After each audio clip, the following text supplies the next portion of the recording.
Happy Wednesday, Year 2s.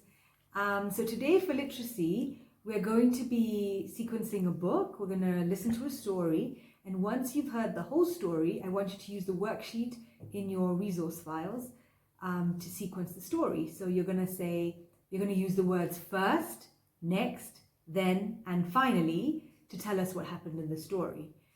So let's get going. And the book we're going to read is How Full Is Your Bucket? How Full Is Your Bucket? By Tom Rath and Mary Reckmeyer.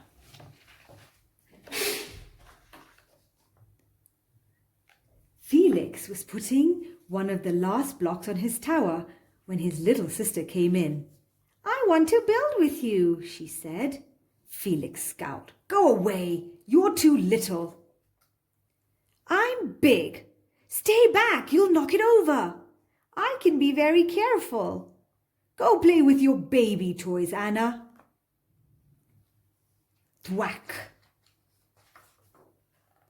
"Grandpa!" Grandpa shook his head.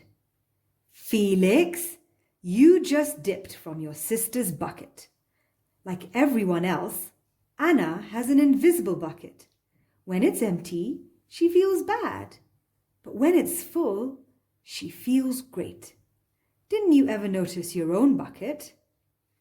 "Invisible bucket?" Sometimes Felix couldn't quite tell when his grandfather was joking. But the next morning when Felix woke up, there it was, a small grey bucket floating above his head. When Felix came down to have breakfast, his mum was in a hurry. "I've got a meeting this morning and it's almost time to go. Anna, sit still." Felix slipped. The choco-wheat scattered across the floor. "Felix!" yelled his mum. "You should have just used the stool to eat that." Felix could feel his bucket tip and big invisible drips spill out. Drip, drip. "Ha ha!" Anna laughed as she crunched the cereal with her shoe. Drip. "Get the broom and clean that up before you miss the bus," scolded Mum. With the school bus honking, Felix quickly swept up the choco-wheats and grabbed the last blueberry muffin. But before he could even take one bite, Buster jumped up and grabbed the muffin from his hand. Drip. "Hey, look at Felix's new backpack. My baby brother has one just like it." Drip. "Psst, Felix, psst." Drip. "Watch out, shrimp." Drip. It was still morning and Felix's bucket felt almost empty.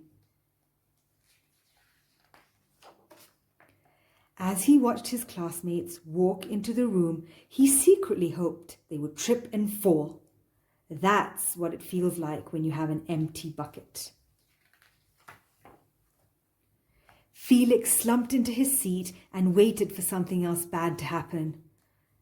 Mrs. Bumblenickel walked slowly to his desk and handed him a paper he could hardly bear to look. "Felix, you wrote a wonderful story.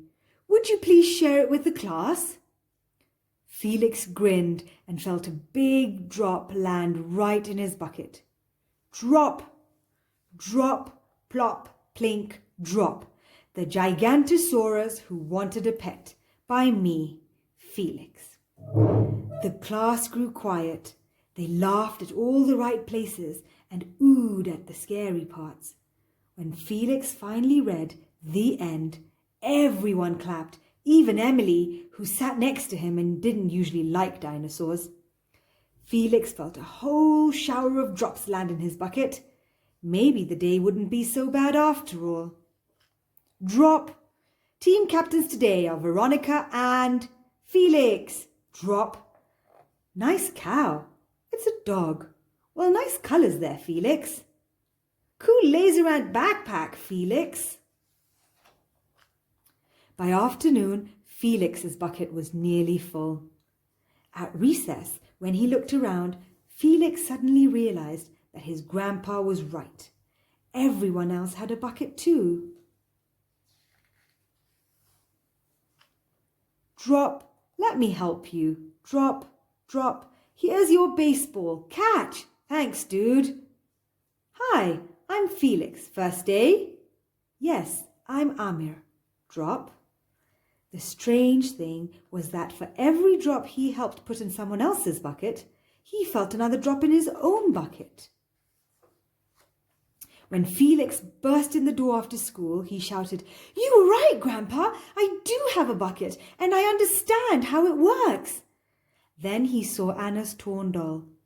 "Bad dog," he almost scolded. But then he thought, dogs might have invisible buckets too. "Your doll will be okay, Anna," said Felix. "Mum will fix her." Wah! "Until then, do you want to help me build the tallest building in the world with my blocks?" And so they did.